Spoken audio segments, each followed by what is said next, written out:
E aí pessoal do Facilitando a Medicina, tudo bom com vocês? Eu espero que sim.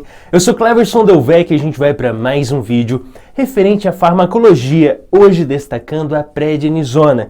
Vamos entender tudo sobre esse medicamento, para que ele serve, como se utilizar, os efeitos adversos, como ele atua no nosso corpo, enfim, vamos entender tudo sobre ele. Eu convido você a se inscrever aqui no canal para participar da nossa comunidade, que é da área da saúde. Só clicar nesse botãozinho vermelhinho escrito inscrever-se aí embaixo do vídeo, clicou ali, você já faz parte aqui. Tá convidado, se inscreve e vamos ao que interessa, prednisona. Beleza, pessoal, prednisona, o que a gente pode falar sobre ela? Bom, esse é um medicamento que nós podemos encontrar na farmácia por alguns nomes diferentes.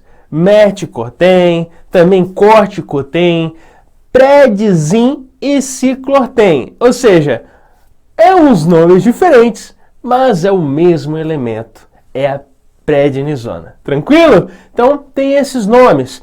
Podemos encontrar ele em cápsulas, onde o conteúdo vai ser de 20 miligramas.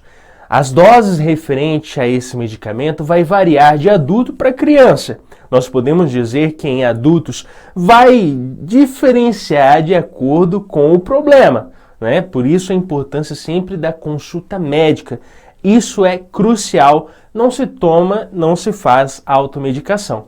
Mas as doses variam de 5 a 60 miligramas em adultos. Já em crianças, mais ou menos em 2 miligramas. Mas sempre isso vai depender de cada situação. Agora, sabemos os nomes que encontramos na farmácia, a variância de dose, mas o que é essa prednisona? Em que situações utilizamos? Bom, isso é simples de se entender e eu vou facilitar aqui. A prednisona, pessoal, ela nada mais é do que um glicocorticoide. Aí você fala, glicocorticoide, o que é isso? Eu não sei o que é isso. É simples.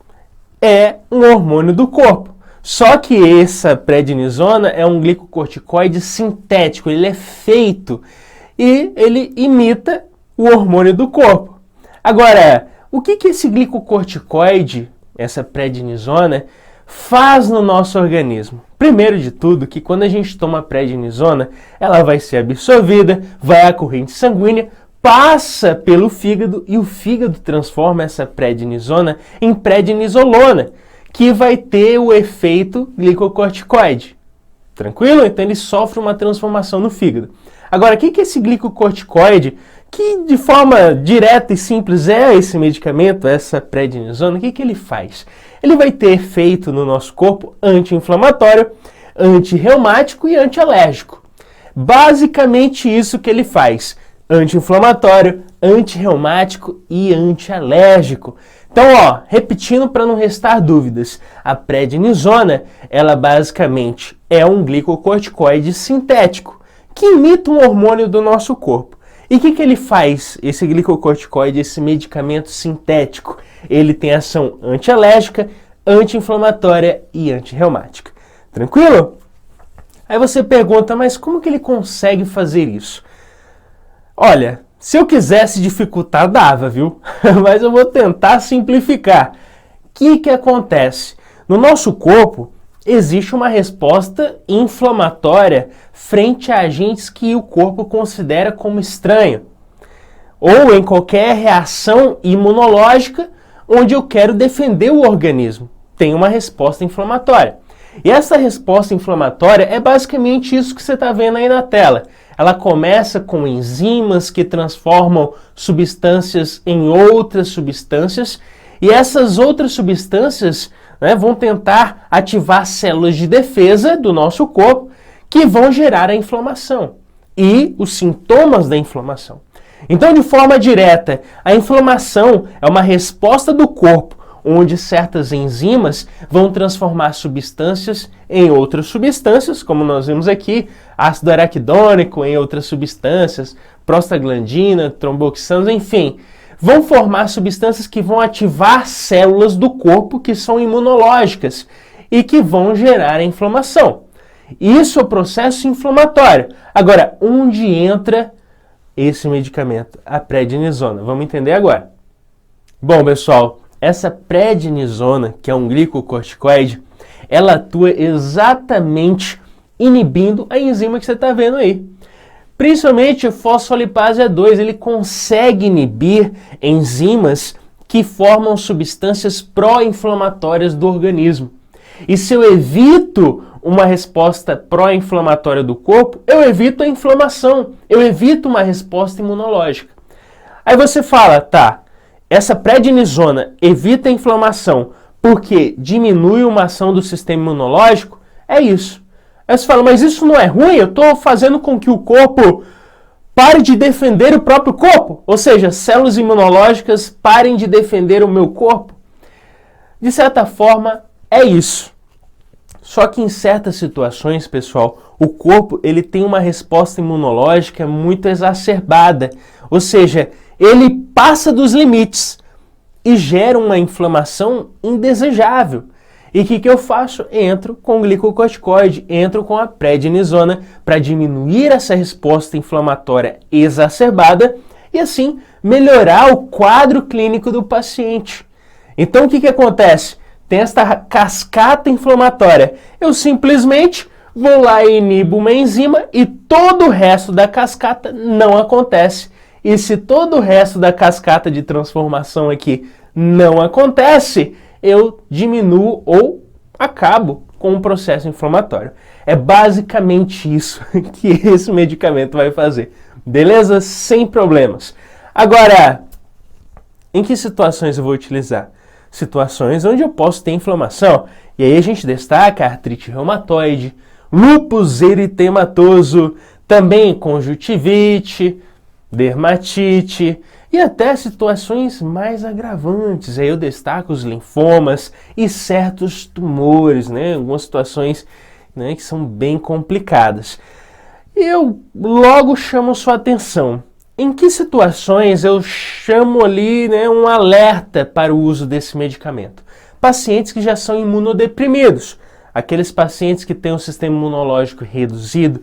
Se eu ainda uso uma substância dessa, eu vou reduzir ainda mais o quadro da imunodeficiência, né? Eu vou ali reduzir ainda mais os soldadinhos do corpo em ação, né, que é o sistema imunológico. Então, um cuidado, né, para esse uso.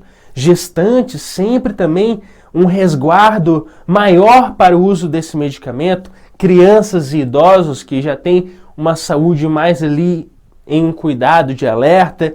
Também nós devemos chamar a atenção para aqueles pacientes que têm uma inflamação sistêmica fúngica, né? Um quadro aí já mais comprometedor, deve ter o cuidado. E também pacientes que apresentam, né, uma hipersensibilidade ao uso dessa prednisona. Então, esses são os pacientes de alerta, né, ou que a gente chama de contraindicado, né, mas sempre a gente tem que ver o custo-benefício. Até onde o uso desse medicamento vai ser positivo para esse paciente. Por isso, sempre o uso do medicamento com consulta médica.